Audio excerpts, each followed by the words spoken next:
Parte 5, capítulo 4, Bien de familia. Les recomiendo prestar mucha atención, va a haber mucho de inversiones, de números, que explican la riqueza de los Kirchner previamente a ser funcionarios públicos. A prestar atención, es difícil. Néstor, haceme el favor, sacá la plata del banco y mandala afuera. Estos tipos van a hacer lo mismo con el plan Bonex. Se lo dije durante todo el año 2001 y especialmente en los últimos meses de la presidencia de Fernando de la Rúa con Cavallo como ministro de Economía. Monocordemente le recordaba el tema. Nos van a agarrar como con el Bonex, se van a quedar con la plata de los plazos fijos. Me refería a lo sucedido en 1989, cuando durante el gobierno de Carlos Menem, su ministro de Economía, Herman González, lanzó el plan Bonex, que consistía en el canje compulsivo de los depósitos a plazo fijo por títulos públicos, o sea, por bonos de deuda. Habían incautado los fondos de los ahorristas y a cambio le daban papeles.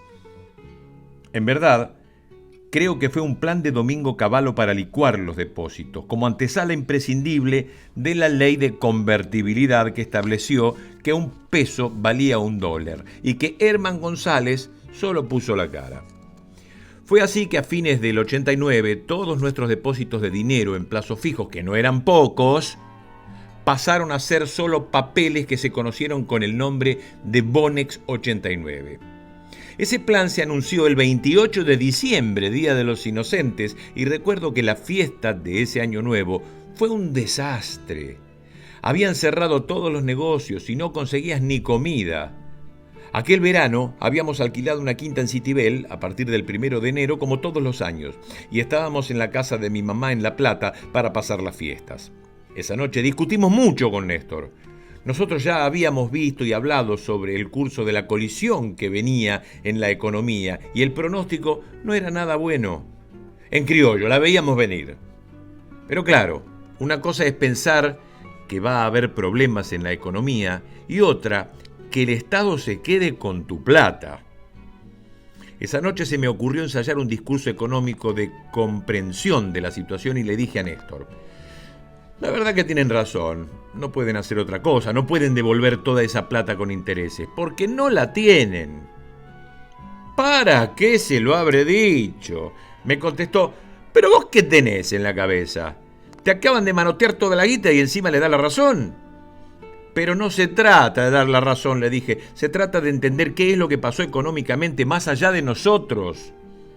E intenté explicarle que las exorbitantes tasas de interés que se pagaban por los plazos fijos hacían imposible la devolución de esos fondos. Fue inútil. Estaba muy enojado y no insistí. Después de todo tenía razón. Se habían quedado con nuestra plata. A los pocos días pudimos cambiar los certificados de depósitos por los títulos de deuda conocidos como Bonex 89, que finalmente terminaron siendo para nosotros un muy buen negocio al no tener la necesidad de desprendernos de ellos, ya que su vencimiento lo cobrábamos y con una muy buena diferencia de dinero por los intereses. Es más, en los años 90 fuimos incluidos en el programa de grandes contribuyentes de la entonces DGI, después se llamó AFIP, al tener un alto nivel de ingresos por la actividad de nuestro estudio jurídico. Desde el comienzo de ese programa y al inicio de los 90, estábamos muy monitoreados como grandes contribuyentes. Lo cierto es que 12 años después de haber sufrido la incautación de nuestros ahorros en 1989, nos volvió a pasar lo mismo con el famoso Corralito, mote popular que se le dio a la nueva incautación de ahorros de los argentinos durante el gobierno de la Alianza con De la Rúa presidente y Cavallo ministro de Economía. Como señalé al principio de este capítulo, durante todo el año 2001 le insistí mucho a Néstor para que sacara nuestros ahorros al exterior. Yo era diputada nacional, veía y escuchaba lo que estaba pasando todos los días en el Parlamento, lo que se publicaba y lo que no. Me acuerdo el día que el oficialismo propuso la sanción de la ley de intangibilidad de los depósitos bancarios. Fue en agosto de 2001. El objetivo declamado en los discursos era garantizar y dar confianza a quienes tenían depósitos a plazo fijo en pesos o en moneda extranjera, de que el Estado en ningún caso podría alterar las condiciones pactadas y al declarar la intangibilidad de los depósitos agregaba que estaba prohibido canjearlos por títulos de la deuda pública nacional. No me olvido más. Yo estaba sentada en mi banca y pensé, ¡zas! Otra vez sopa. Esto nos mete en otro plan Bonex. Y se lo comenté a mi compañera de banca, la diputada mendocina Ana María Mozo, que era economista, menemista y muy crítica de lo que estaba haciendo el gobierno de la Alianza en materia económica. Me acuerdo que pidió la palabra y pulverizó el proyecto desde lo económico y desde la lógica, diciendo que era absolutamente innecesario y que, al contrario de lo que decía perseguir, no hacía más que instalar dudas. Cuando después de esa sesión volví a Santa Cruz, le dije otra vez, Néstor, ¿vos no te das cuenta que si sacan una ley así es que no piensan devolver la plata? Haceme el favor, sacá esa plata afuera. Está bien que cuides la plata de la provincia, pero también cuida la nuestra. Nadie nos puede criticar porque los fondos de la provincia también están en el exterior. Me refería a los cuantiosos fondos de Santa Cruz que estaban depositados en el exterior y que llegaron a ser más de 500 millones de dólares. En 1993, la provincia de Santa Cruz, al igual que Neuquén, Mendoza, Chubut, Río Negro, Tierra del Fuego, Formosa y La Pampa, cobró los millonarios juicios en concepto de regalías petroleras mal liquidadas durante la presidencia de Alfonsín, quien había firmado un decreto para congelarlas. En realidad, como pago de esos juicios, las provincias recibieron bonos hidrocarburíferos que se utilizaron para comprar acciones de la YPF privatizada, en la que Santa Cruz llegó a tener casi el 4%, porque Néstor siguió comprando, a cuenta y orden de la provincia, más acciones en la Bolsa de Nueva York. Estaba obsesionado por llegar al 5% de participación accionaria de YPF, porque eso le daba a Santa Cruz la posibilidad de tener un director propio. Las provincias petroleras estaban representadas por 2 directores y teníamos que turnarnos. Néstor quería que su provincia tuviera uno propio y de hecho fue la que más acciones tuvo hasta que debió venderlas cuando se decidió a la desnacionalización. Desnacionalización que se produce en 1998 cuando el ministro de Economía de Menem, Roque Fernández, vendió las acciones del Estado Nacional en YPF a la empresa española Repsol, entregando también la acción de Oro. Todas las provincias, Santa Cruz entre ellas, se vieron obligadas a vender sus acciones para no perder patrimonio. Cada una de las acciones se vendió a poco más de $44 cuando las habíamos comprado a 19. A la semana de que Repsol se hiciera cargo, la acción se desplomó a 39 pesos. ¿Qué hizo Néstor con esa plata que cobró de la provincia? Lo que no hizo con la suya, protegerla. Así que, a fines del 2001, los fondos de las regalías petroleras de Santa Cruz, la plata de la provincia, como la llamaron los que decían que nos habíamos quedado con ella, estaban a buen resguardo en bancos de inversión estadounidenses, hasta que en el 2001 se produjo el default y Néstor decidió, por temor a un embargo de los tribunales de Nueva York, transferirlos a la banca suiza. Adolfo Rodríguez Sá, entonces gobernador de San Luis, tenía más de 800 millones de pesos de su provincia depositados en el Banco Nación que quedaron atrapados por el corralito. Néstor había expatriado los fondos y salvado las finanzas de la provincia. El 1 de agosto de 2005, Néstor anunció, junto con el entonces gobernador de Santa Cruz, Sergio Acevedo, la repatriación de los fondos a una cuenta custodia en el Banco de Santa Cruz. Prometió que en un año todo el dinero estaría en la Argentina, cosa que efectivamente ocurrió. El Tribunal de Cuentas de Santa Cruz ratificó y certificó que la provincia tenía, el 31 de diciembre de 2006, fondos extraordinarios por $520 millones. A esa altura era la única provincia argentina de todas las que cobraron que conservaba intactos aquellos millonarios recursos en dólares obtenidos en los juicios por regalías hidrocarburíferas mal liquidadas. A las otras provincias, como por ejemplo Neuquén y Mendoza, que habían cobrado mayores sumas que Santa Cruz, ya no les quedaba un solo dólar. Sin embargo, se denunciaba y se acusaba a quienes habíamos conservado el patrimonio provincial. ¿El mundo al revés? No, al revés, solo la Argentina.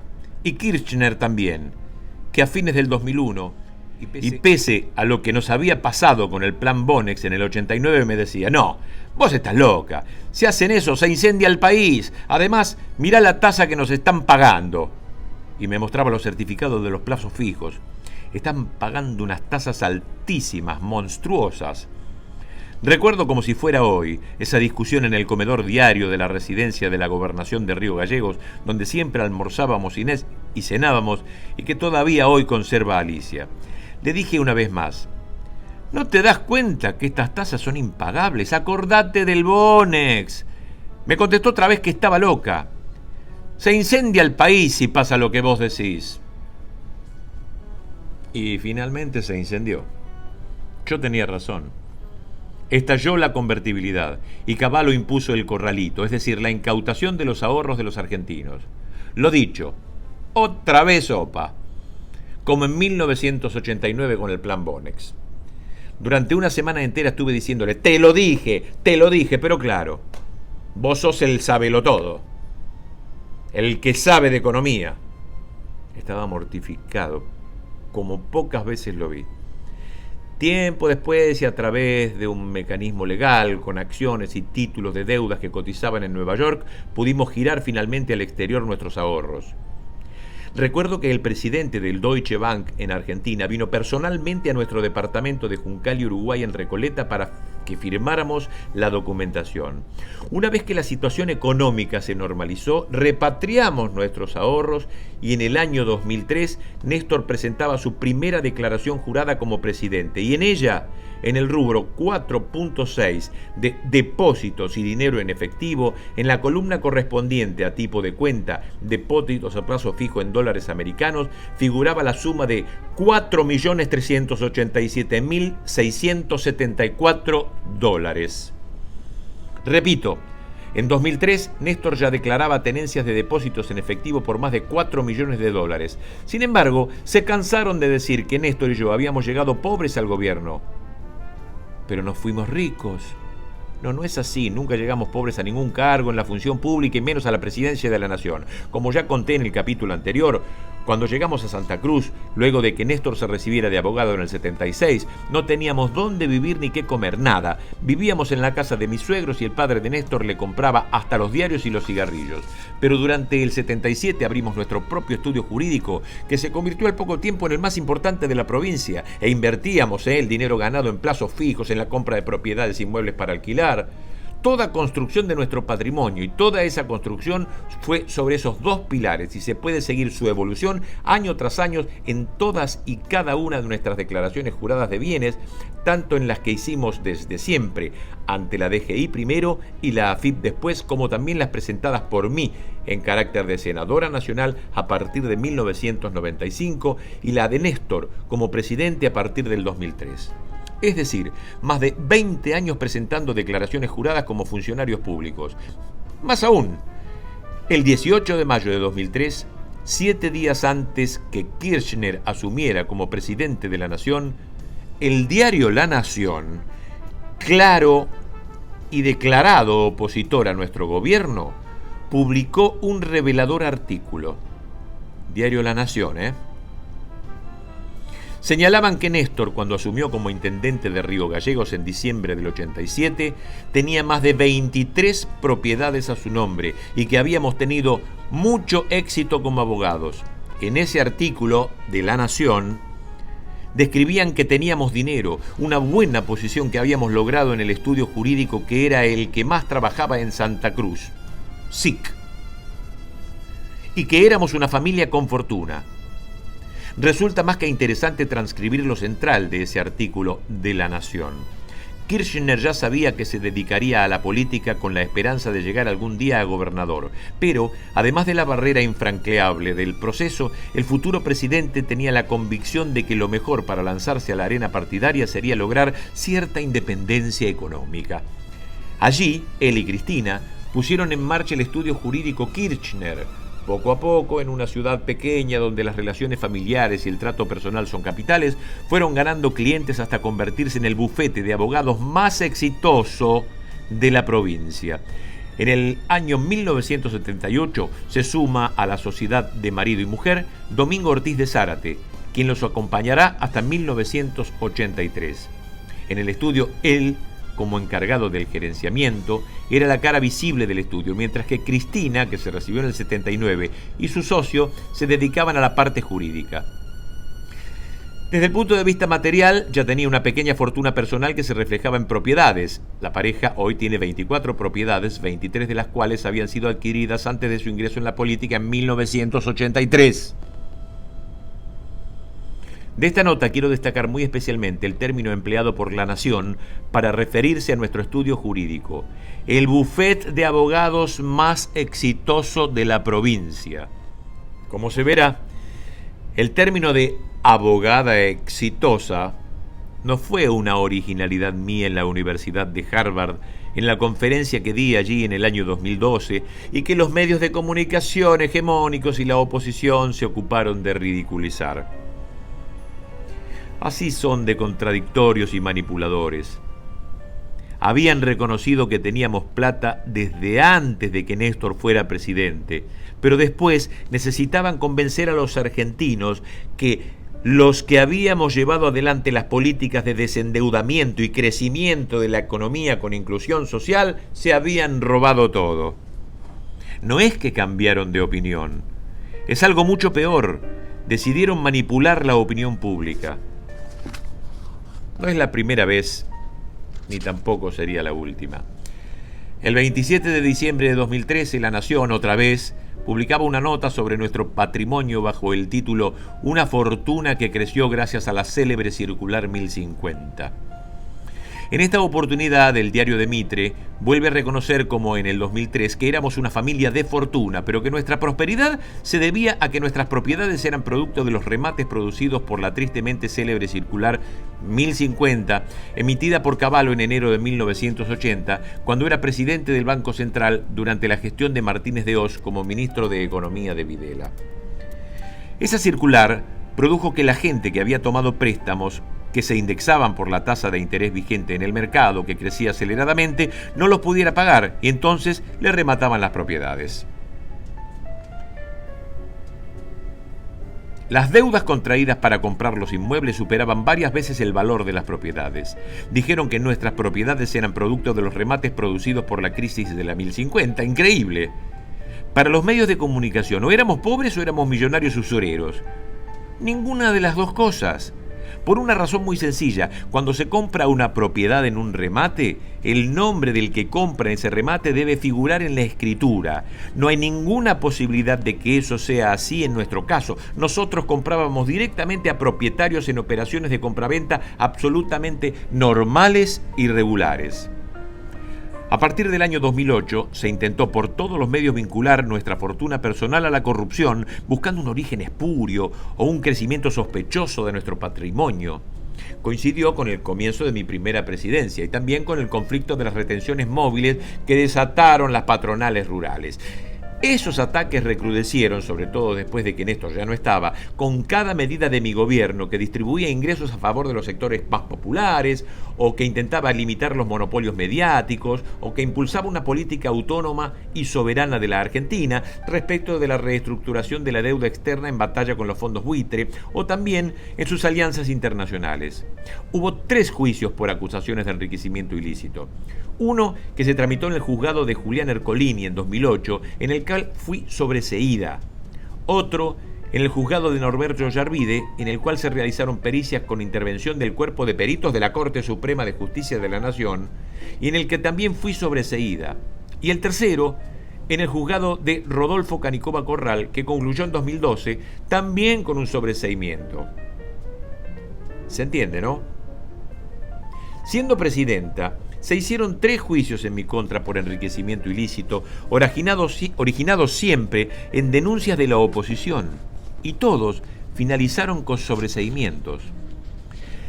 Pero fue a partir de la llegada de Cambiemos y Mauricio Macri al gobierno que directamente se comenzaron a inventar causas en mi contra que aún se mantienen abiertas mientras escribo este libro. La referida al memorándum de entendimiento con Irán, la decisión del Banco Central de la República Argentina de llevar adelante como medida estrictamente de su competencia la compra de dólar futuro para desactivar la última corrida cambiaria previa a las elecciones presidenciales de 2015, La causa referida a supuestos ilícitos en la realización de la obra pública de vialidad nacional en la provincia de Santa Cruz durante mis gobiernos, las referidas al patrimonio familiar por el alquiler de nuestras propiedades en el Calafate y Puerto Madero, Otesur Sociedad Anónima y Los Sauces Sociedad Anónima, y la causa por las fotocopias de los cuadernos que nunca aparecieron del chofer Oscar Centeno. La apuesta por el Calafate.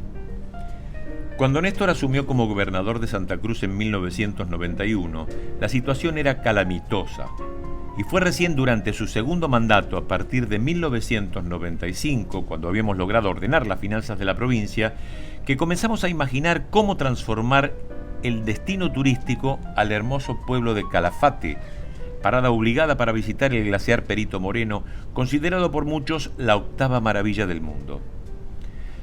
En realidad fui yo la que me enamoré del Calafate, pero no fue un amor a primera vista. Mi pasión por el lugar empezó en el verano de 1992. Antes había tenido 2 visitas electorales muy fugaces, las campañas de afiliación en el 82 y la de diputada provincial en el 89. No me había impactado para nada, pero fue con Florencia, que todavía no había cumplido 2 años, cuando llegamos en enero del 92 a la residencia que la gobernación de la provincia tiene en aquella localidad. El 3 de febrero de 1997 compré nuestro primer terreno en el Calafate, donde construimos nuestra casa, pagando 10 pesos con 50 el metro cuadrado, el mismo precio que pagaron mis vecinos, un conocido radical uno y antikirchnerista declarado y confeso el otro. El crecimiento exponencial que el Calafate ha experimentado se dio por 2 hechos.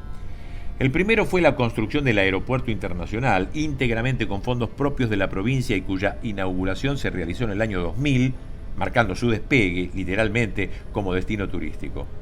Habíamos mandado a hacer una gran encuesta y una cosa que nos decían los turistas extranjeros en forma recurrente era que tardaban más en llegar de Buenos Aires a El Calafate que de Alemania a Buenos Aires. Al no haber aeropuerto en la ciudad, los turistas tenían que ir a Río Gallegos y de allí hacer 300 kilómetros por tierra. El otro gran salto ocurrió cuando le dimos publicidad internacional a partir del año 2003. Néstor ya era presidente y en octubre de ese año invitamos a Lula da Silva a recorrer el glaciar Perito Moreno y en noviembre a los reyes de España, Sofía y Juan Carlos de Borbón. Las fotos con ellos recorrieron el mundo, lo cual ayudó a darle el segundo gran impulso al lugar como punto turístico internacional. La impactante naturaleza hizo el resto. En el año 2004 decidimos construir en el terreno de atrás de nuestra vivienda una casa de huéspedes de estilo patagónico con 6 habitaciones. La casa quedó tan linda que Néstor se entusiasmó y me propuso construir otras 2 casas y un clubhouse para alquilar. Es decir, alquilar inmuebles, lo que siempre habíamos hecho. Así nació el hotel Los Sauces Casa Patagónica. Lo alquilamos por 10 años al empresario Juan Carlos Relatz, dueño de los hoteles Panamericano de Buenos Aires y Bariloche, y de otro hotel, del que no recuerdo su nombre, en Corrientes, entre otras empresas. Relatz, además, era concesionario de peajes en el litoral, empresario de la construcción, propietario de campos en el norte argentino y transformó a Los Sauces Casa Patagónica en un hotel de categoría internacional, Luxury, en Santa Cruz. Allí estuvieron alojados, entre otros, el rey Gustavo Adolfo de Suecia, el famoso empresario norteamericano Paul Getty y hasta el actor George Clooney. Simultáneamente, y para acompañar nuestra decisión de instalarnos más adelante en forma definitiva en el Calafate, ya transformada en una gran villa turística, decidimos formar Los Sauces Sociedad Anónima, cuya función era la de administrar los bienes propios de nuestra familia. Sin embargo, en el año 2007 tuvieron lugar en la ciudad de Río Gallegos graves hechos que conmovieron a nuestra familia y aceleraron nuestra decisión de apostar a invertir en el Calafate. En aquel año absolutamente electoral, en el que se elegía nuevo presidente, se desataron en Santa Cruz, con epicentro en su ciudad capital, episodios de mucha violencia, no solo verbal, sino también física en las calles, que fueron llevados adelante por algunos gremios docentes y municipales y que fueron exacerbados hasta el hartazgo por los grandes medios de comunicación nacionales. La hermana de Néstor, doctorada en Servicio Social y una de las profesionales más reconocidas en el área de nuestro país, era la ministra de Desarrollo Social de la Nación. Un domingo en Río Gallegos fue a almorzar a un conocido restaurante en el centro de la ciudad con sus 2 hijas y su yerno. Y sucedió algo muy parecido a lo que hicieron los mismos dirigentes y militantes opositores 10 años más viejos en abril de 2017, cuando intentaron ingresar por la fuerza a la residencia de la gobernación, momento en el que nos encontrábamos Alicia como gobernadora y yo como abuela, con mi nieta Elena, y que relaté en el capítulo 2. La diferencia fue que en el 2007 tuvieron éxito y golpearon e insultaron salvajemente a una ministra de la Nación, a sus hijas y a su yerno a la salida del restaurante, además de tirarles huevos y harina. Un accionar decadente y vergonzoso. Sin embargo, los medios de comunicación hegemónicos opositores, lejos de condenar esa actitud, la justificaban y se deleitaban transmitiendo las imágenes y escribiendo sus crónicas. ¿Alguien imagina lo que dirían esos mismos medios de comunicación que hoy sostienen y blindan al gobierno si esto le ocurriera a la actual ministra de Desarrollo Social, Carolina Stanley, y sus hijos? Cuando sucedió lo de Alicia en Río Gallegos, Néstor y yo estábamos en Olivos, y cuando vimos las imágenes no lo podíamos creer, nos dolió muchísimo. Fue en ese momento que Néstor se enojó y mucho, tanto que tomó la decisión de vender todas nuestras propiedades en Río Gallegos, incluida nuestra hermosa casa de Maipú y 25 de Mayo, que había decorado con tanto cariño y de la que siempre iba a extrañarle la biblioteca que tenía en el Altillo. Néstor había decidido no volver a vivir allí nunca más. Una pequeña digresión en retrospectiva. Nunca digas nunca. Néstor volvió a Río Gallegos en octubre de 2010 con un acto en el Polideportivo Boxing Club junto a todos los gobernadores peronistas. Además, me había convencido de volver a tener casa en Río Gallegos y había comprado una en La Ría, un lugar que siempre me había gustado. Me llevó y la conocí el viernes 22 de octubre. Esa noche, por primera y última vez, dormimos en la casa de Mascarello 441 y al otro día nos fuimos al Calafate. Lo cierto es que la decisión de vender todo trajo aparejado un problema en la evaluación de nuestro patrimonio. Todos esos inmuebles estaban registrados en nuestra declaración jurada de valores fiscales, como marca la ley. Entonces, claro, al vender esa cantidad de propiedades, no a valores fiscales, sino a su valor de mercado, se produjo un crecimiento cercano al 140% de un año a otro. Obviamente que el patrimonio seguía siendo el mismo. Lo que había crecido era su cotización por su venta en el mercado, ya que el valor fiscal es siempre muchísimo menor que el valor de mercado. Esta brecha real pero legal fue sobre la que se montaron las denuncias de nuestros opositores políticos por nuestro supuesto enriquecimiento ilícito. Cuando se hizo la pericia sobre esa cuestión en 2009, de la cual participaron incluso los peritos de la Corte Suprema de Justicia, porque se hizo con el máximo cuerpo de peritos de la Nación, se determinó que no había habido ningún enriquecimiento ilícito. Esa causa que había recaído en el juzgado de Norberto Yarvide fue sobreseída. Lo cierto es que fuimos investigados nosotros y nuestros bienes, sometidos a pericia y sobreseídos, y sin embargo pareciera que el principio de cosa juzgada no es aplicable para la familia Kirchner.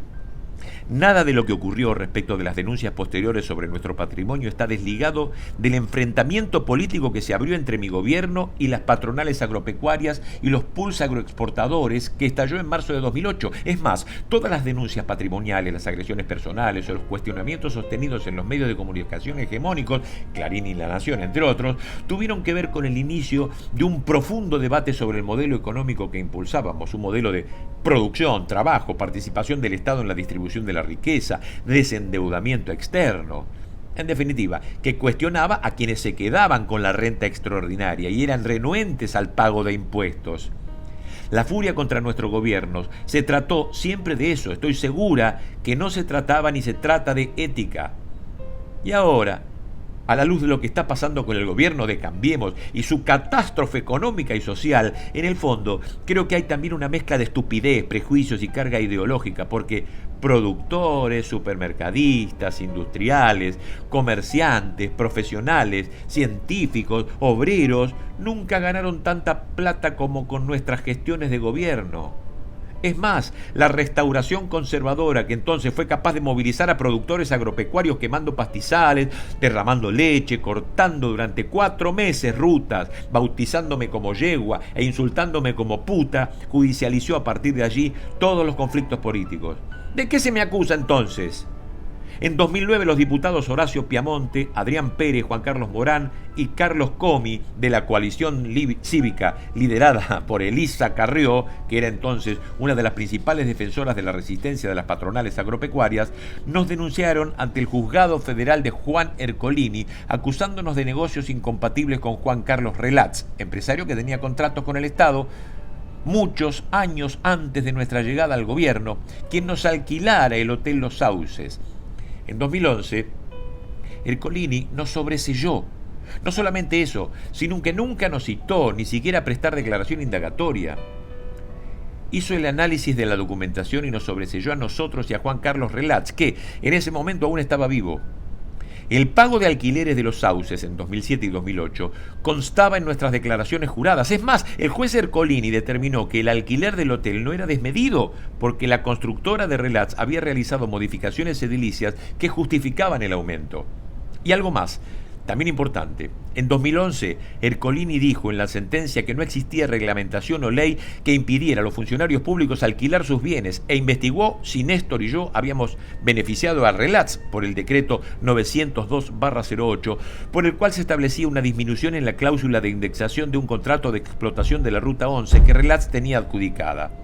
Ercolini consideró entonces que ese decreto era legal, que había sido dictado con el aval de todos los organismos técnicos y financieros competentes, y por ello sentenció que no había motivaciones legales para acusarnos por presuntas negociaciones incompatibles con nuestros cargos. Sin embargo, en 2016, el recién asumido gobierno de Mauricio Macri tenía la necesidad de montar el fantasma de la pesada herencia para demonizar y sobre todo eliminar las conquistas sociales, siendo esto último el verdadero objetivo. Decidieron entonces considerar a nuestro gobierno como una asociación ilícita. Sí, tal como se lee, un gobierno electo por el 54% de los votos convertido en su totalidad en una asociación ilícita. ¿Qué hicieron? Recurrieron al juez Bonadío e inventaron una causa y reflotaron otra, Los Sauces y Otesur, también iniciada por Bonadío durante mi gestión como presidenta respectivamente. Ambas causas eran por alquileres de inmuebles a empresarios que tenían contratos con el Estado, Lázaro Báez y Cristóbal López, este último dueño del grupo Índalo, controlante de varias empresas de medios de comunicación, competidores directos del grupo Clarín, entre ellos el canal de noticias C5N y la emisora Radio 10. Una observación.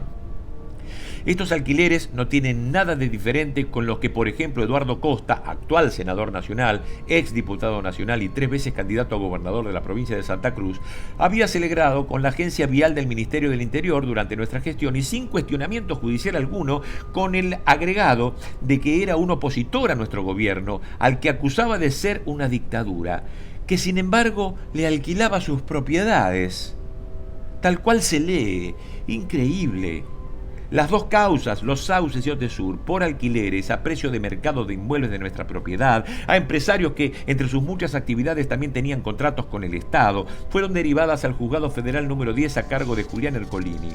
Sí, el mismo juez que en el año 2011 nos había sobreseído en el caso del alquiler del Hotel Los Sauces Casa Patagónica junto al empresario Juan Carlos Relatz.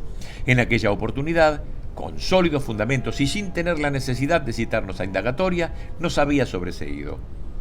Cabe señalar que, de todos los contratos de alquiler, de todas nuestras propiedades, el más prolongado y redituable en términos económicos fue sin duda aquel contrato.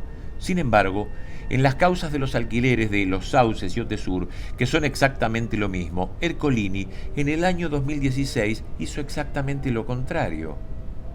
Ahora no solo dice que hay delitos, sino que va más allá y afirma que además hay asociación ilícita.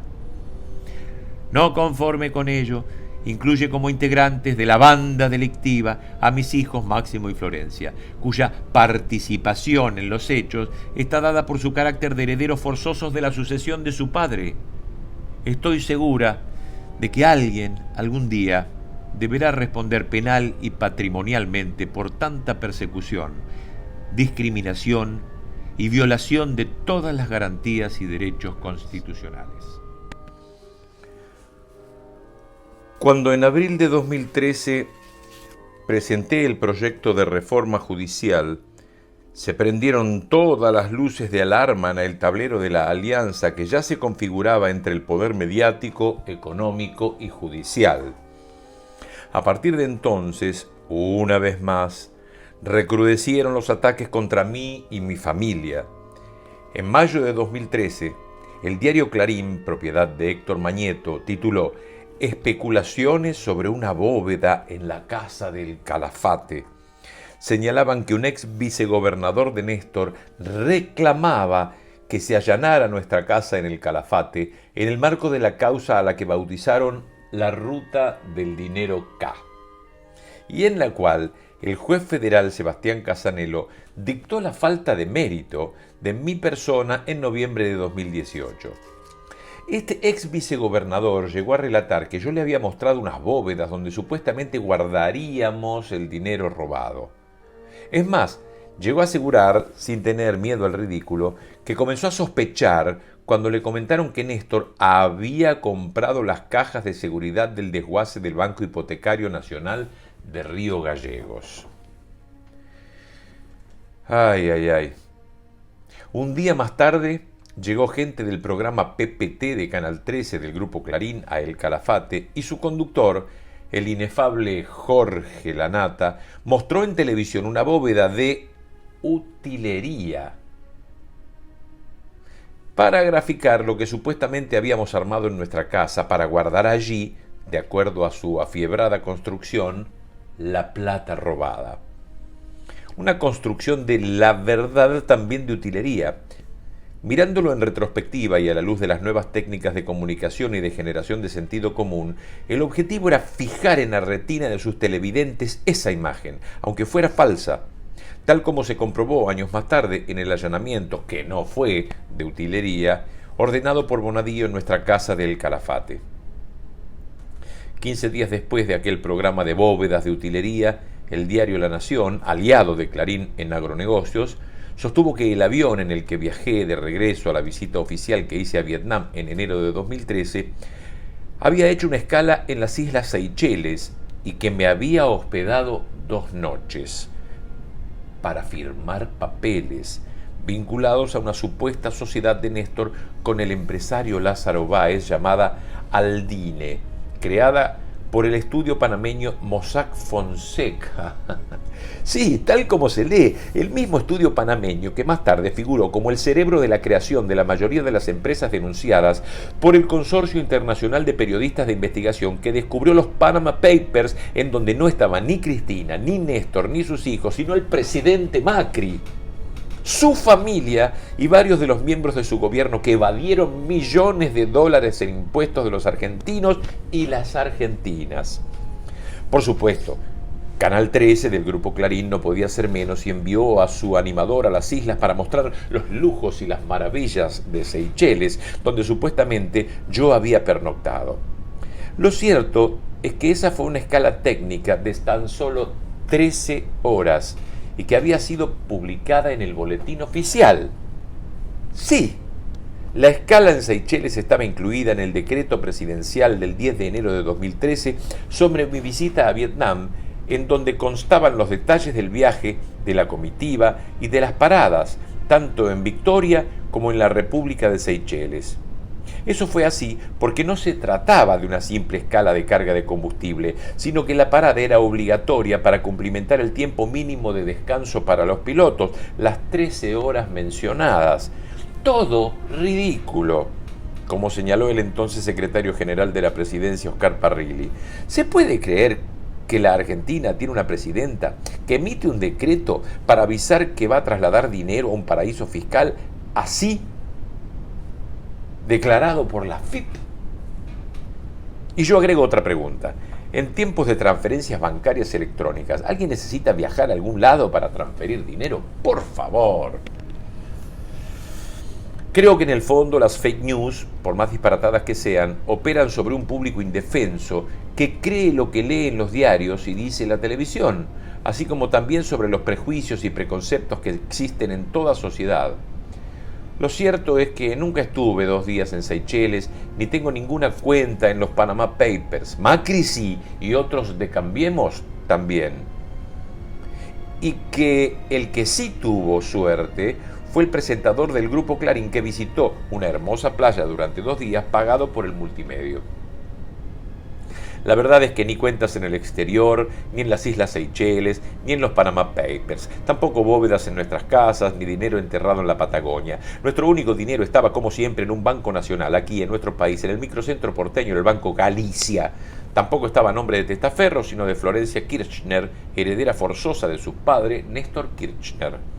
Cuando finalicé mi gestión como presidenta el 9 de diciembre de 2015, el dólar estaba a 9,72. Una semana después, el 16 de diciembre, el gobierno de Cambiemos decide la primera medida monetaria, una devaluación del 37,6%, y la divisa norteamericana se va de 13,25, se va a 13,25. Sin embargo, dicha medida fue presentada por el entonces ministro de Economía, Alfonso Prat Gay, como el día de la nueva independencia argentina, al liberarlos del cepo y reconocer el derecho humano de que cada argentino y cada argentina puedan comprar 5 millones de dólares.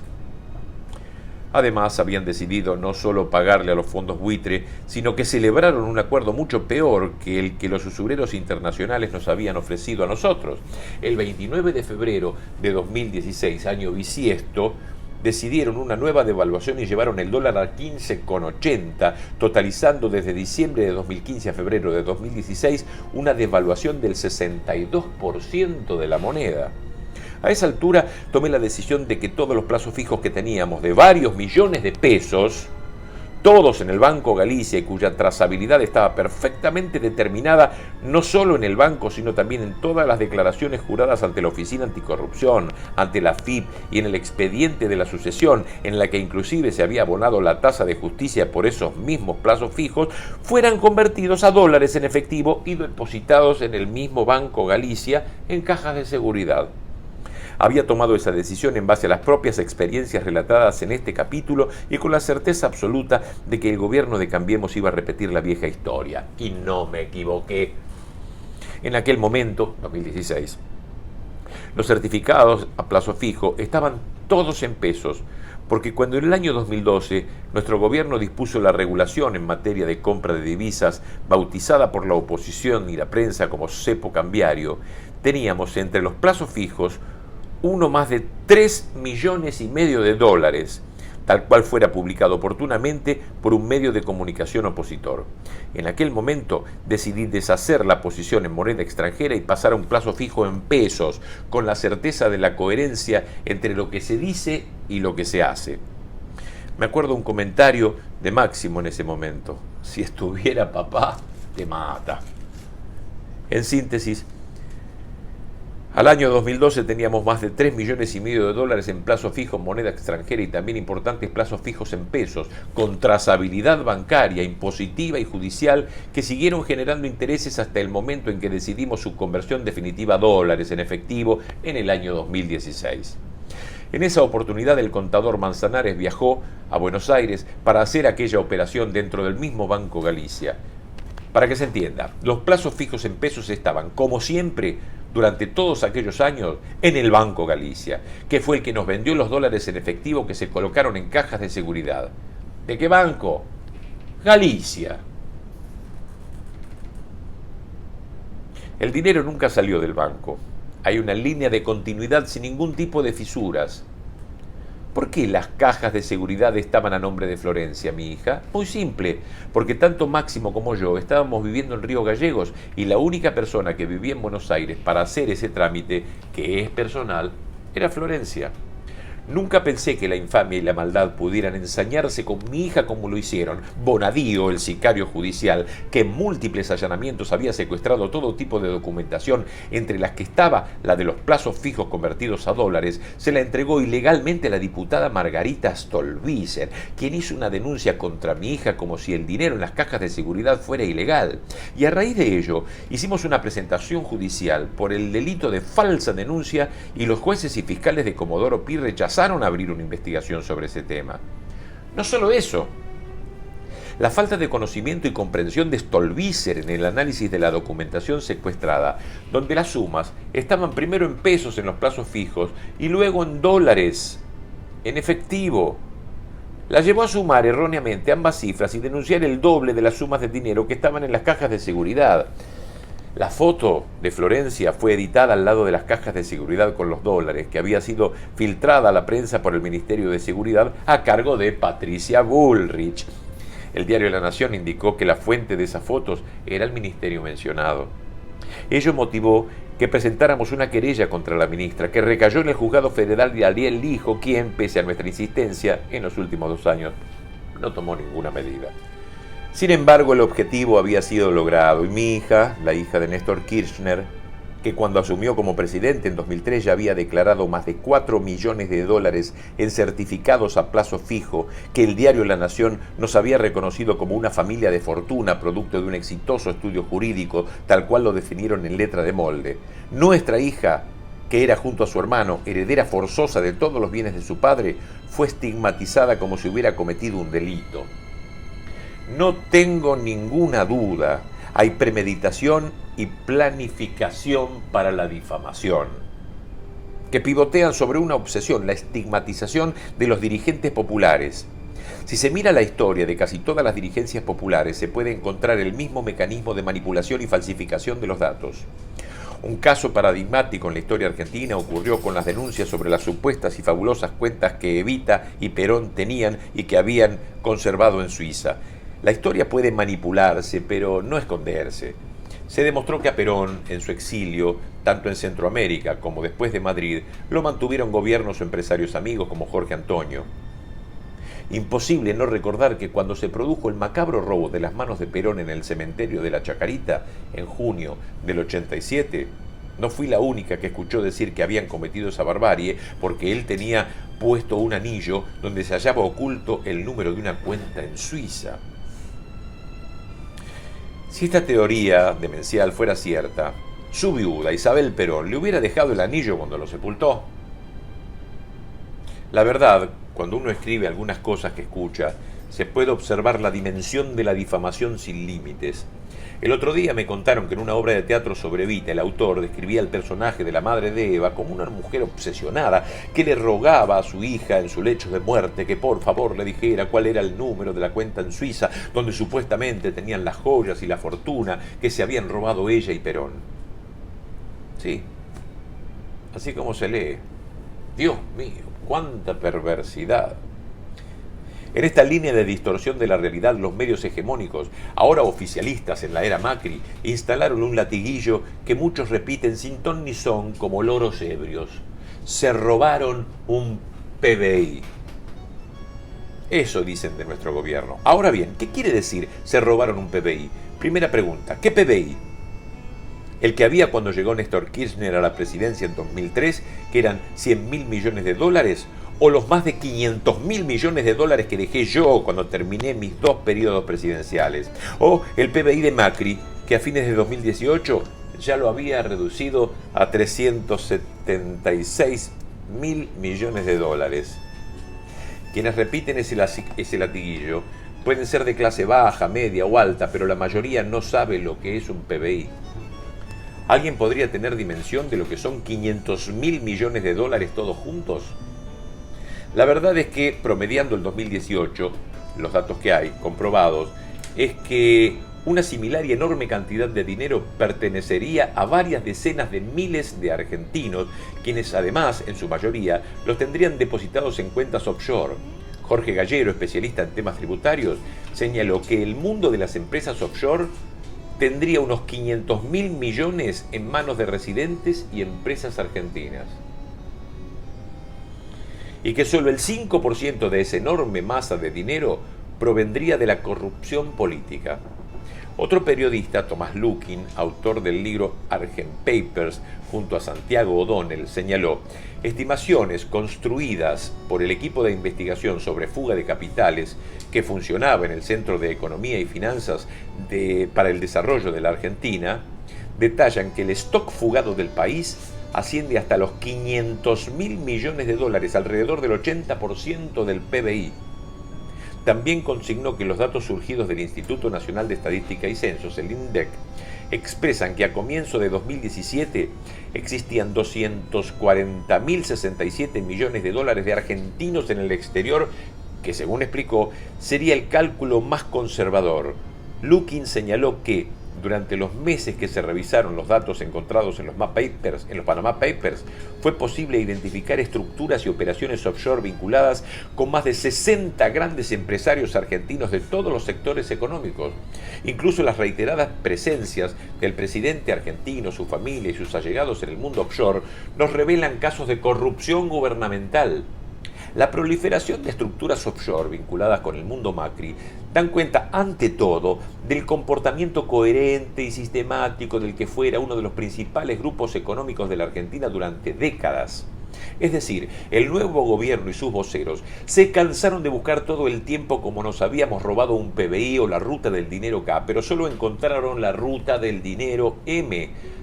Otra vez el espejo invertido y la proyección hablan de la mafia porque ellos son la mafia.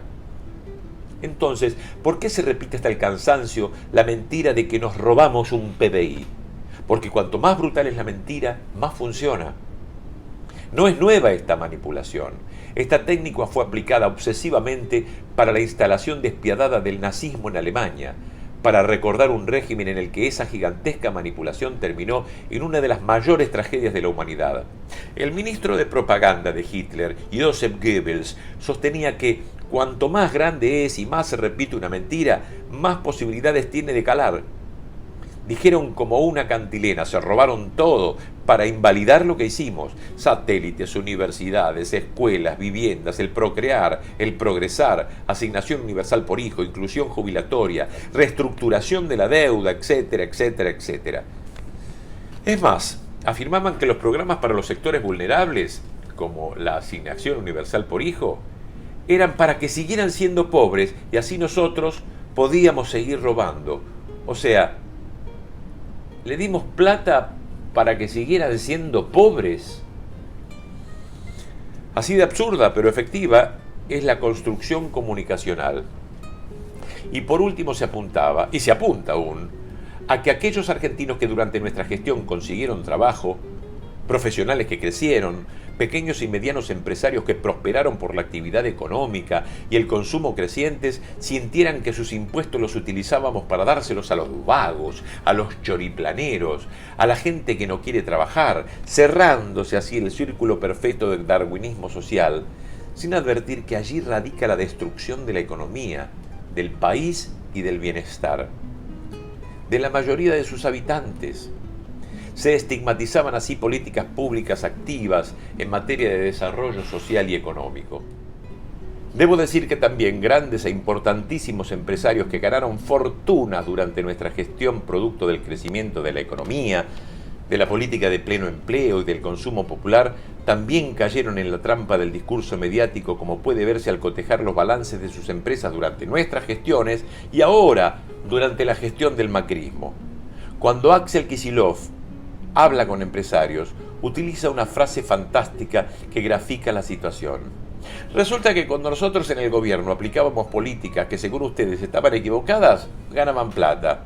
Y ahora que Macri y Cambiemos están aplicando las políticas que ustedes nos pedían porque decían que eran las correctas, se están fundiendo todos. Y digo yo, ¿no será que las recetas de libre mercado que propagandizan las economías ultradesarrolladas y compraron nuestros empresarios son solo for export? Finalmente, ¡cuánta mentira! Ríos de tinta, docenas de horas de televisión por día, de shows mediáticos que movilizaron a jueces, fiscales y fuerzas de seguridad en busca de bóvedas, cajas fuertes y cajas bancarias ubicadas en Santa Cruz, en Nevada, en Seychelles, en todos y cada uno de los posibles reductos donde supuestamente se guardan miles de millones de dólares y euros de la mediática corrupción K, y en verdad escondían la estafa y corrupción de los perseguidores. Es que el verdadero objetivo nunca es la verdad. La operación evidente y explícita consistió siempre en hacer daño, en atacar la memoria de quien no podía defenderse, de Néstor Kirchner.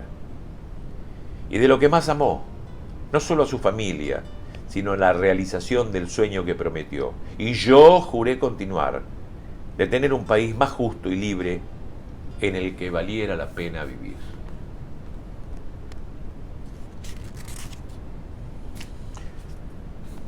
Una yegua en el gobierno.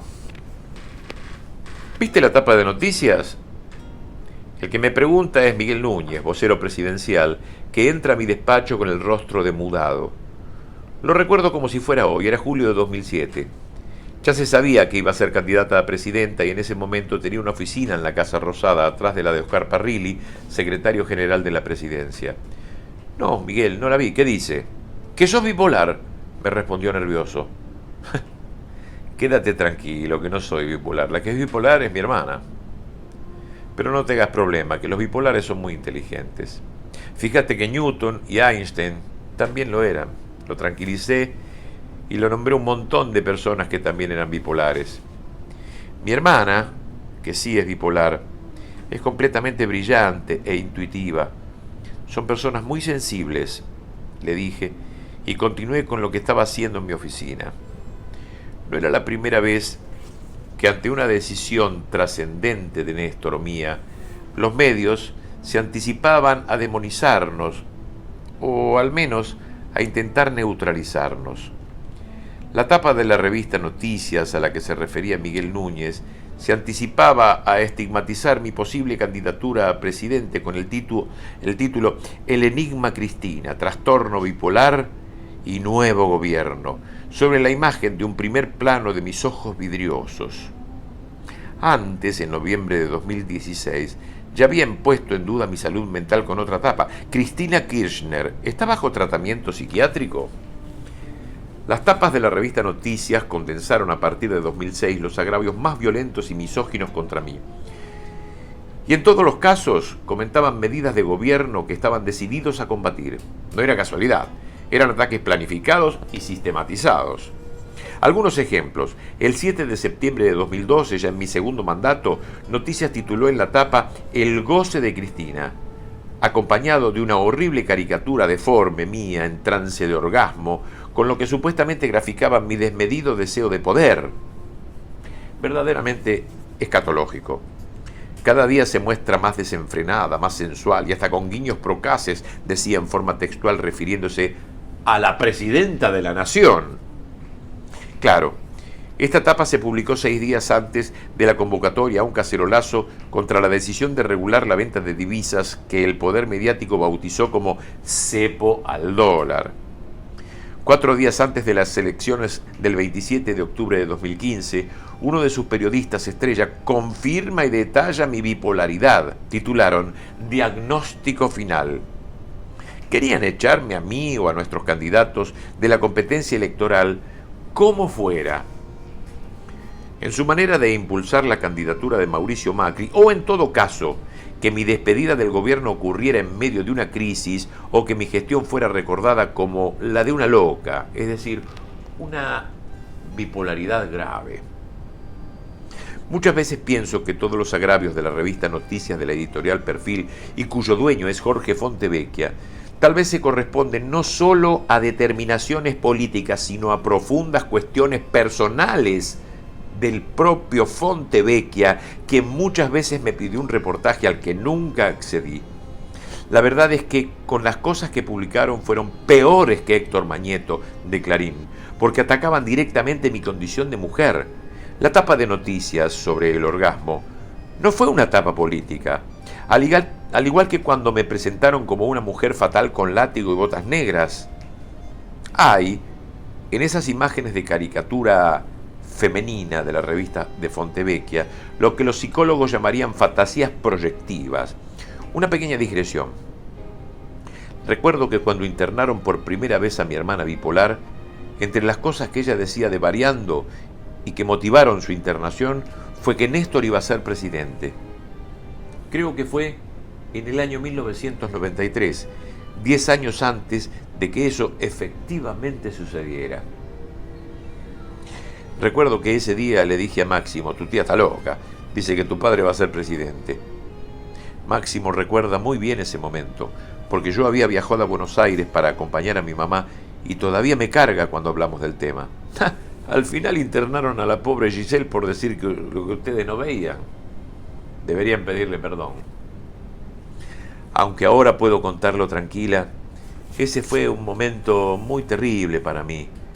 Mi hermana es una persona muy inteligente, brillante. Cuando estudiaba medicina era muy aplicada y tenía notas excelentes. La tapa de noticias en la que me diagnosticaban bipolaridad me dolió, no por lo que decían de mí, que era una mentira, sino por todo lo que implicaba esa enfermedad en mi historia familiar. Además, ser bipolar no me parecía un insulto o una agresión. Los bipolares no son locos. Ese fue el comienzo, como dije antes, porque una vez que asumí como presidenta siguieron con las mentiras y las agresiones. Me llamaron loca, histérica, orgásmica, desesperada por el poder. Mientras escribo, pienso con dolor que a pesar de haber sido la primera mujer electa presidenta de la historia, no se hizo ninguna voz feminista oír para condenar el ataque por mi condición de mujer. Ojo, no digo para defender el gobierno, ni las políticas, ni a ninguna persona en particular, sino al género que era agredido como tal. Durante todo mi gobierno también dijeron que Néstor me manejaba, que era mi doble comando. Después, cuando pasó lo de Néstor, dijeron que era Máximo, después la Cámpora, después Zanini. ¡Qué increíble!, ¿no? Pareciera que detrás de una mujer siempre tiene que haber un hombre dirigiendo. El capítulo de atribuirme romances imposibles también lo adjudicaba a la misoginia y al machismo. Tardaría un tiempo para comprender que, además, había una inmensa carga ideológica, tal como lo expliqué en el capítulo 2. Es que cuando yo era presidenta, no había otra dirigente política mujer que ocupara un cargo de tan altos niveles de responsabilidad. Pensaba que simplemente era el machismo y el preconcepto de que toda mujer tiene que tener siempre un hombre al lado. Fue la llegada al gobierno de la provincia de Buenos Aires de María Eugenia Vidal, una mujer joven de 45 años y divorciada, convertida por los medios en la gobernadora virginal del universo macrista, lo que me hizo advertir que estaba equivocada. El tratamiento edulcorado que le dispensan los medios de comunicación es una muestra evidente. Lo cierto es que para los opositores fui la yegua, por lo que representaba y por las políticas que llevaba adelante, más allá de que también hubo un componente de odio por mi condición de mujer. Recuerdo que una vez una señora me escribió en el Facebook: Cristina, ¿por qué no puede un día dejarse crecer las canas, salir un poco despeinada, engordar un poco, salir en chancletas, no pintarse tanto? Creo que haciendo eso le va a ir mejor. Me acuerdo que me reí mucho cuando leí el comentario. Puede ser que haya tenido razón, pero si hacía lo que me recomendaba, seguro me iban a criticar por sucia y por desprolija. La condición de mujer fue un agravante. Así como en un homicidio la condición de familiar es un agravante, en un proceso nacional, popular y democrático, la condición de mujer es sumamente agravante. Casi tanto como sus ideas. Es un acto de rebeldía que las mujeres accedan a posiciones de poder, cuestionando la forma en que funciona ese poder. Es rebelarse contra lo establecido, porque el poder no es cosa de mujeres, es cosa de hombres. Una mujer puede ser una estrella de cine, eso sí está permitido. Ahí no importa ser primadonna. No hace daño, porque es un lugar que pareciera estar permitido para las mujeres. Pero el problema es cuando querés ser primadonna en el mundo de los hombres, en el mundo del poder, y además para cambiar las cosas. Ahí te disparan a matar. Y más aún, si se pretende ser primadonna de un proceso nacional, popular y democrático, donde la inclusión social y la defensa de lo nacional son los ejes. En ese caso, te crucifican, como literalmente lo hizo la revista Noticias en una de sus tapas en abril de 2014, cuyo título era Vía Crisis, y donde me dibujaron crucificada. O te quemen en la hoguera como Juana de Arco. Eso también pasa. Esto es así, lo puedo asegurar, porque lo viví y lo vivo. Hay un plus de violencia hacia la mujer si es razonablemente atractiva, bien vestida, amada por su marido. Esta trilogía se convierte en algo intolerable, sobre todo para un sector social de alto poder adquisitivo. Y si además es inteligente, sabe hablar sin leer, les recomienda con el dedo lo que tienen que hacer, es abogada y usa las mismas marcas de ropa, carteras o zapatos, que para algunas es el único atributo por el que se pueden distinguir del resto, entonces sí, definitivamente no lo pueden soportar. Se ha generado un sentido común desde los sectores dominantes, aceptado por amplios segmentos de la sociedad, que un terrateniente como Martínez de Hoz tenga poder y plata. Pero no es lógico que alguien que cree en la igualdad, en la inclusión social, tenga poder o tenga plata. Ni que hablar si además es hija de un colectivero. Si hasta dijeron que no era abogada y me denunciaron por usurpación de título durante la campaña a la presidencia en el 2007, ¿cómo se reía Néstor con ese tema del título? Él y Zanini me cargaban.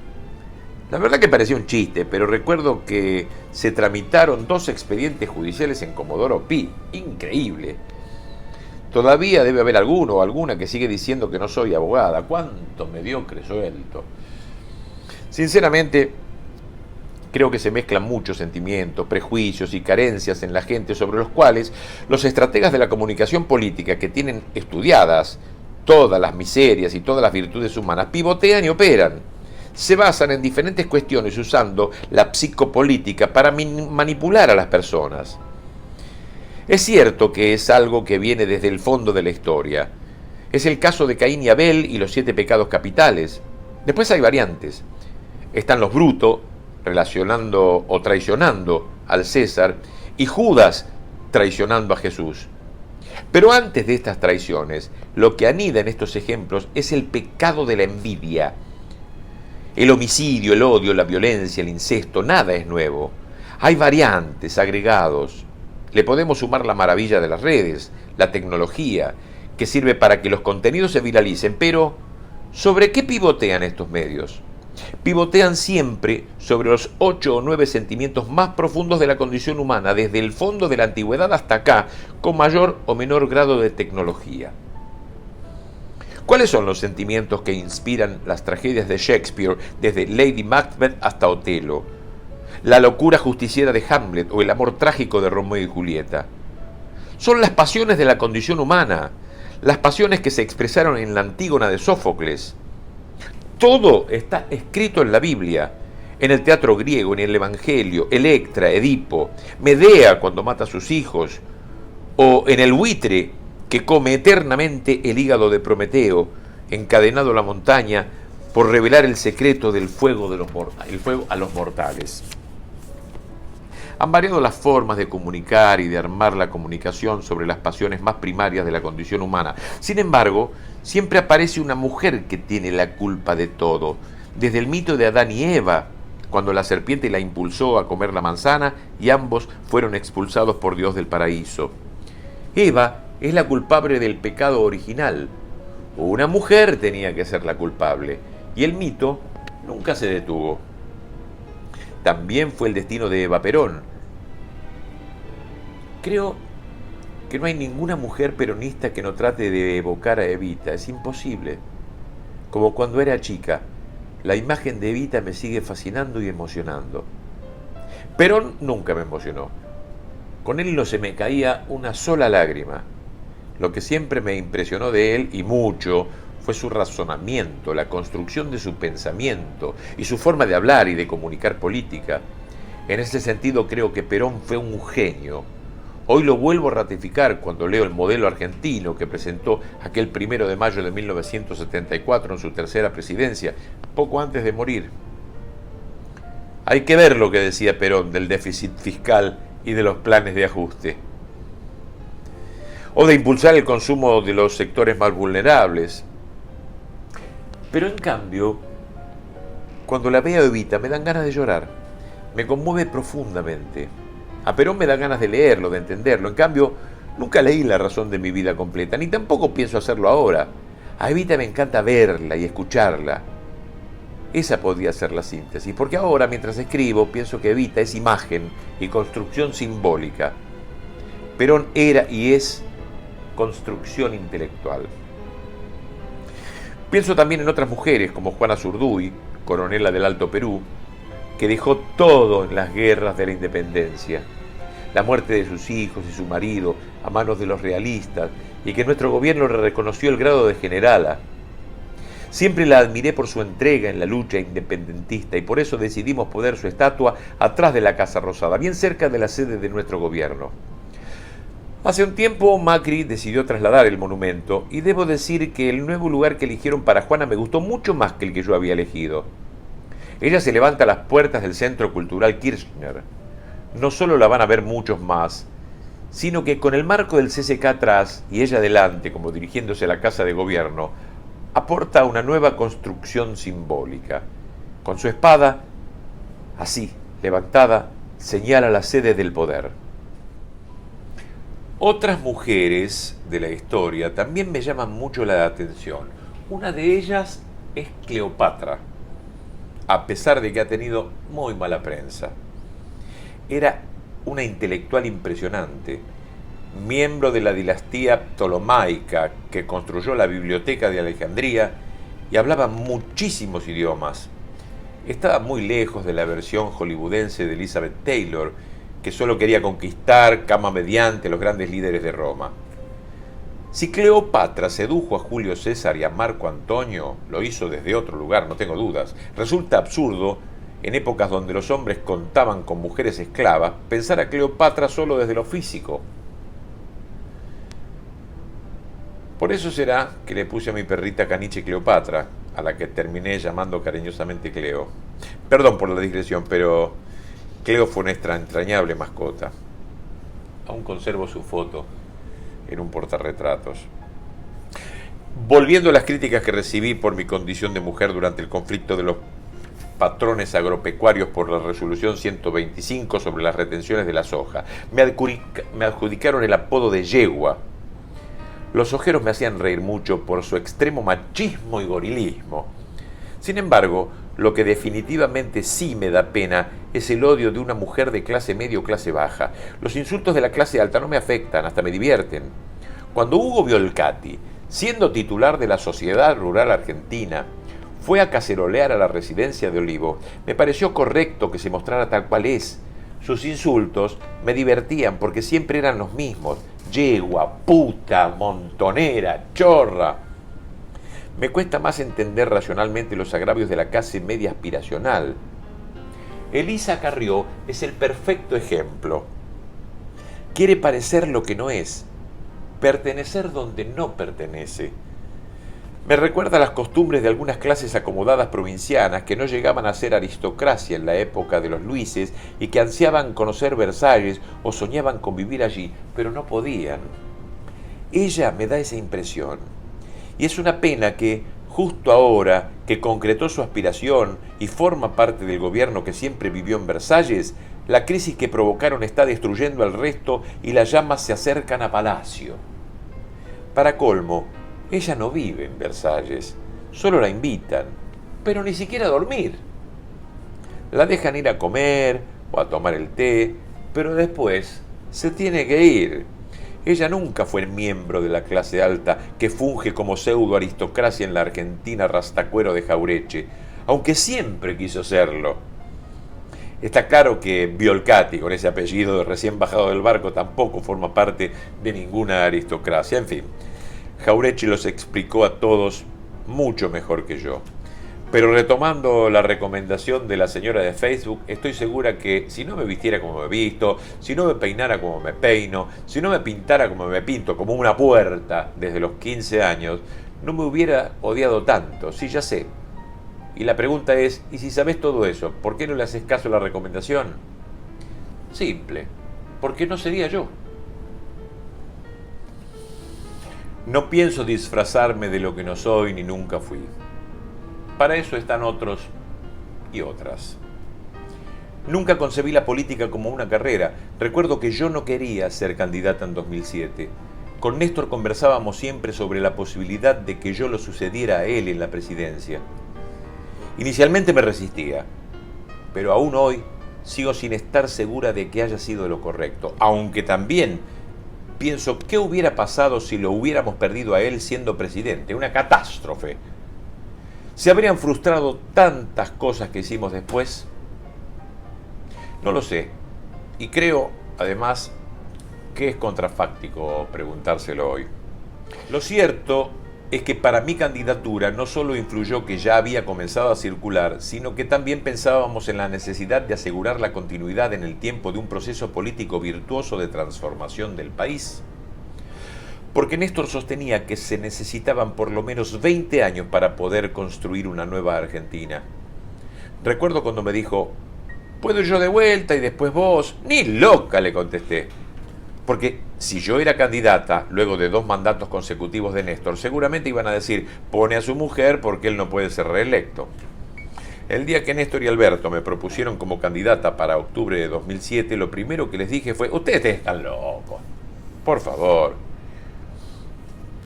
Había habido un acto previo en Comodoro Rivadavia, donde Néstor anticipó que el próximo candidato sería Pingüino o Pingüina, a partir de la cual ya no se pudo detener mi postulación.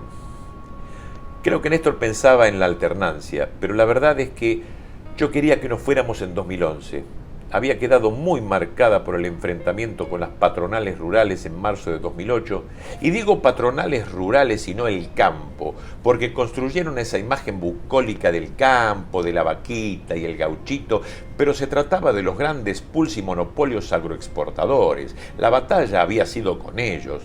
La verdad que había quedado muy marcada por esa experiencia y también por el conflicto docente en Santa Cruz.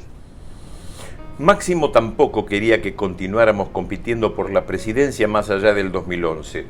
El CEO de Clarín, Héctor Mañeto, intentó convencer a Néstor de que yo no fuera candidata. Insistía que debía ser él. No fue el único. También Víctor Klima, presidente de Volkswagen Argentina, que tenía una buena relación conmigo. En el fondo no les gustaba la idea de que a la presidencia llegara una mujer. Había y hay una misoginia muy fuerte que se agrava exponencialmente cuando además de ser mujer no formás parte del neoliberalismo. Aunque hoy, mirándolo bien y ante el resultado catastrófico del hombre Macri, muchos machirulos deberían replantearse algunos preconceptos. Finalmente mi candidatura se confirmó el 1 de julio de 2007. El primero que la anunció en un acto fue el gobernador del Chaco, Roy Abelardo Nikisch. Aún no era oficial, ni habíamos discutido con nuestros aliados de la concertación, ni siquiera con el radical mendocino Julio Cobos. Néstor lo había elegido para que integrara la fórmula como vicepresidente. Yo no estaba completamente de acuerdo, pero él me explicaba que con un candidato a vicepresidente peronista hubiera habido fuertes discusiones internas. Creí además que la mejor manera de que nadie quisiera destituirme era que el vice fuera radical, porque los peronistas iban a preferir que estuviera yo a tener que bancarse un radical como presidente. Sí, así como se lee. Tanto Néstor como Alberto decían que la única manera de preservarme era que no hubiera otro peronista en la fórmula. Algo de razón tendrían. El peronismo tradicional, su vieja guardia, estaba muy alborotado por la llegada de Kirchner a la presidencia. Haciendo una evaluación histórica y mirando hacia atrás, la verdad es que nosotros tuvimos que ir a una alianza con los radicales para sacar el 46% de los votos después de 4 años de que gobernaran Néstor y que sacara adelante el país de la fenomenal crisis del 2001, la más importante que se tenga memoria. Tendríamos que haber obtenido el 60% de los votos. Creo que si Néstor hubiera sido el candidato, habría llegado a más porcentaje también. En una sociedad como la Argentina, con un amplio segmento de antiperonistas y de misógenos, no podían aceptar primero que fuera mujer y segundo, que fuera la esposa del presidente. El 28 de octubre de 2007, la fórmula que encabecé junto al ingeniero Cobos se impuso con el 45,28% de los votos, con casi 23 puntos de diferencia sobre la fórmula que entró en segundo término encabezada por Elisa Carrió. Me transformé así, por decisión popular, en la primera mujer electa como presidenta de la historia argentina. Sin embargo, ese mismo domingo de la votación, el país amaneció con Clarín titulando en tapa en modo catástrofe que había posibilidad de balotaje. En fin.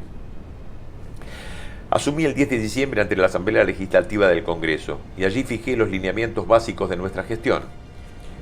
Vale la pena recordar que en mi discurso ante la Asamblea remarqué lo diferente de ese momento de la historia frente al que le había tocado a Néstor cuando asumió en 2003, con más desocupados que votos.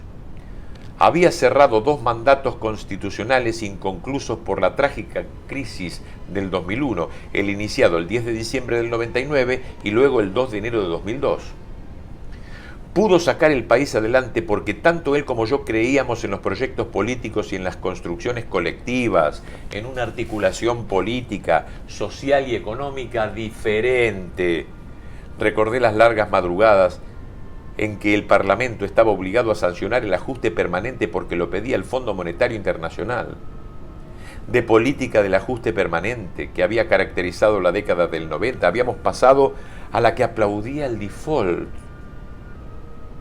De la hazaña del ajuste a la hazaña del no pagar. ¿Qué cosa la Argentina? Les dije entonces a los legisladores que habíamos recorrido un largo camino para volver a tener esperanza, porque Néstor, como presidente, situó nuevamente a la política como el instrumento válido para mejorar la calidad de vida de los ciudadanos y para torcer un destino que parecía maldito, que había sido en su presidencia cuando por primera vez se comenzó un proceso inédito de desendeudamiento del país al negociar y renegociar la deuda externa en default y cancelar nuestras deudas con el Fondo Monetario Internacional para tener nuestro propio modelo económico de acumulación con autonomía razonable en un mundo globalizado. Sostuve también que al haber renovado completamente la Corte Suprema de Justicia de la Nación, contribuimos a mejorar no solo la autoridad del Poder Legislativo y del Poder Ejecutivo, sino también la del Poder Judicial. Anticipé, sin embargo, que debíamos avanzar en una reforma judicial necesaria para que los argentinos volvieran a sentir a la justicia como un valor reparador y equilibrador, imprescindible en la reconstrucción de la seguridad para todos los ciudadanos y batallar contra la impunidad. Y que eso se lograba con la concurrencia de los 3 poderes del Estado, tal como se habían unido para decretar la anulación de las leyes de obediencia debida, punto final e indultos, aportando a la construcción del sistema democrático. En ese sentido, dije que esperaba ver concluidos, en los 4 años de mi mandato, los juicios por lesa humanidad que tardaron 30 años en ser iniciados para castigar a los responsables, garantizando todos los derechos que otros argentinos no tuvieron durante el mayor genocidio de nuestra historia. Que era una deuda que teníamos con los familiares de las víctimas, con las abuelas, con las madres y con todos los sobrevivientes. Pero que también se lo debíamos a nuestras Fuerzas Armadas, para que ellas pudieran separar la paja del trigo y que con vistas al bicentenario los argentinos pudieran vivir unidos y en paz, y que en esta tarea debíamos estar todos y no solo las instituciones del Estado, sino toda la sociedad. Siempre creí que para cambiar un país no hace falta solo un buen gobierno, sino que es necesaria también una buena sociedad, donde cada uno de los ciudadanos y ciudadanas sepa que cuando toma decisiones está construyendo o delineando la sociedad en la que quiere vivir. No solo los dirigentes deben hacerse cargo de sus decisiones o de sus errores, las sociedades también. Como dirigentes propusimos un nuevo modelo económico de matriz diversificada, de acumulación, con inclusión social, que ponía en marcha algo clave para los tiempos que venían.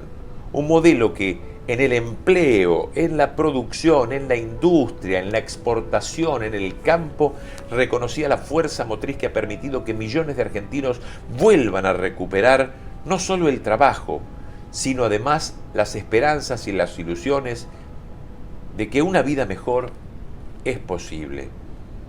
Sostuve y sostengo que debíamos superar ese karma histórico que siempre hubo entre todos los argentinos, de que si el modelo a seguir era la industria o el campo, que estábamos demostrando que podíamos generar un modelo de acumulación del campo y de la industria, y que me encantaría vivir en un país donde los mayores ingresos los produjera la industria, porque entonces significaría que la Argentina es un país con alto desarrollo industrial y tecnológico, similar al de las grandes economías, donde la industria siempre ha subsidiado al campo.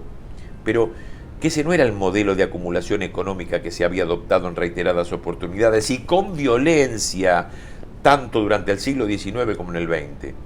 De lo que se trataba entonces era de consensuar para profundizar un verdadero modelo de desarrollo y crecimiento económico con inclusión social. Claro que había roles importantes que cumplir y que no se restringían al mero acuerdo de precios y salarios.